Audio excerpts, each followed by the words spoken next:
Hi everyone, and welcome to another tutorial from Colour with Claire. Today I'm going to be showing you how to create this realistic brick background on your colouring pages. So this is The Beauty of Horror 1. I've taken the slipcover off, but that's the book that we're working from today. But you can do this technique on pretty much any book that you've got. Obviously it helps if you've already got the brick pattern there, as we have in this book, but if not, just draw yourself in some rectangles as best you can. At the end of the day, even if they're not straight, really, perfect, it's still going to look like a beautiful, effective brick background when we've got all the colours on. So, I'm doing this because lots of you saw this photo on my social media and requested that I do a tutorial. So the colours that I'm using, first of all, I'm using Prismacolor pencils, but you can use any pencils you like. These are just my pencils of choice. And the colours that I'm using are Tuscan Red and Burnt Ochre for the bricks, first of all. For the sort of in-between grouty bits of the bricks, we're using 90% cool grey, 70% cool grey and 30% cool grey. So that's all you're going to need. Now, as you can see, I've done this half of the page. I'm not going to do the whole second half of the page, but I am going to show you 2 or 3 bricks so that you've definitely got that technique down. And it's really, really simple and quick, and anyone can do it.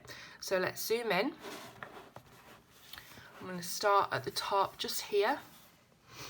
And with your Tuscan Red, you're going to very simply outline the brick.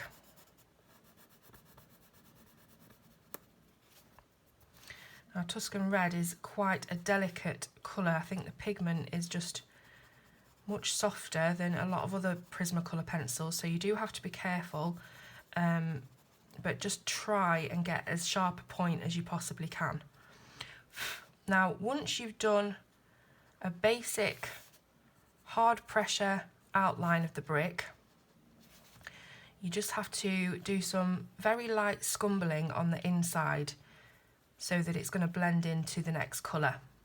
So just like that, nice little fuzzy inner edge. Now what you can do is, if your bricks have any of these sort of wear lines on them, if you wanted, you could just take a very sharp bit of your pencil, very narrow bit, and just add those lines in. But then you need to get your burnt ochre, and exactly the same thing, we're going over the edge of the Tuscan Red that we've just put down. Quite hard pressure, because we want those 2 colours to look really nice and blended together. So again, just another outline, blending it in. And when you've done that, you just need to very lightly, so lightest pressure, go over the rest of it with the burnt ochre. Very, very light pressure. So you can see we've used heavy pressure around the edges with both colours. We've blended them into each other, and then with the white space that was left, we've just done a very, very light layer of pencil. That makes it look a little bit 3D, so it's not just a flat thing on the page. And we're also not going to burnish this. We're not going to work at it until it's completely flat. We're going to leave the texture of the white tooth of the paper, because that gives it a more realistic brick, very rough textured look. Now, I did actually try burnishing it with a colourless blender pencil on these 2 bricks here. As you can see, they're a little bit flatter and they've got no white in them. But I actually really prefer the roughness of the brick. So that's what you have to do. And the final step is to take your Tuscan Red again and just do some very random lines just across the brick. Just like that, really random. Just sort of shake your hand and let it go where it goes. Some of them can be darker than others, some of them thicker than others, but it's basically just to trick the eye into thinking that this has got some sort of 3-dimensional texture to it. So that is the basic brick. We're going to do it again. So Tuscan Red, outline quite hard all the way around. When you're working with a full brick like this one underneath, exactly the same thing, do your outline all the way around. and then your little scumbling on the inside, just to soften it up a bit.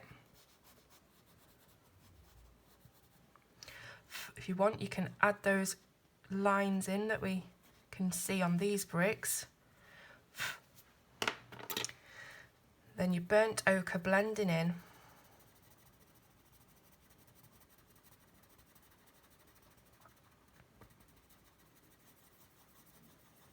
And again, softly scumbled out as we go inside the brick, like into the middle of the brick, leaving that nice white space. So the edges, the outline is pretty burnished. There's not much tooth left on that. But as for that bit of white that we have left in the middle, just a very, very light layer.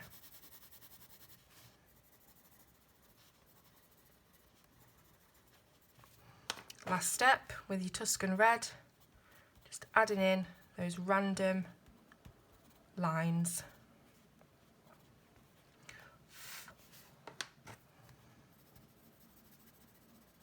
And that's it.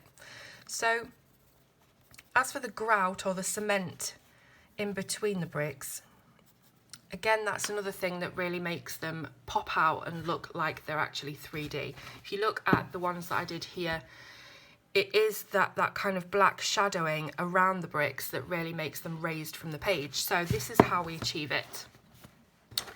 First of all, you take your lightest grey, which is the 30% cool grey. You're going to colour all of the in-between in a nice light layer of this grey. Don't worry if you've got, you know, bits of brown or Tuscan red into the lines. It doesn't matter. It's probably going to be covered up. So nice light layer of the grey. Now your mid grey, which is the 70% cool grey, that's just going to go around the right hand side and the bottom of each brick. So the right hand side, just do a little narrow stripe, and again for the bottom of the brick. We don't have to touch the other side. So on every single brick, right hand side and bottom. Exactly the same on this one.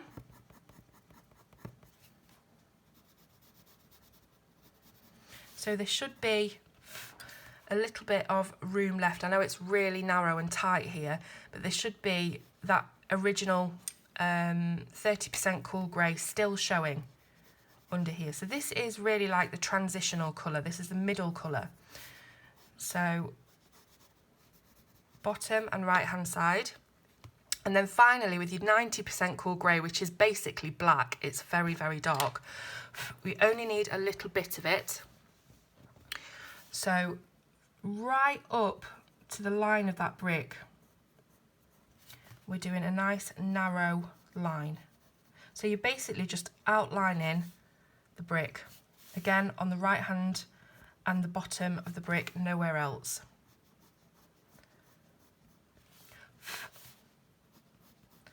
And that really raises it off the page. It heightens the contrast so the eye is tricked into thinking that it's raised from the page. And that is it. That's exactly what I did on this page here for all these bricks. Yes, it's a little bit time consuming, but I think you'll agree that it's really, really effective, and it's really going to make this page when it's done. So I hope that you've enjoyed this tutorial and that you found it easy to understand. And let me know in the comments. Please do click the thumbs up. That's the best thing you can do to help my channel, and also subscribe. And yeah, let me know in the comments if you enjoyed it. Thanks for watching, and I'll see you soon on Colour with Claire.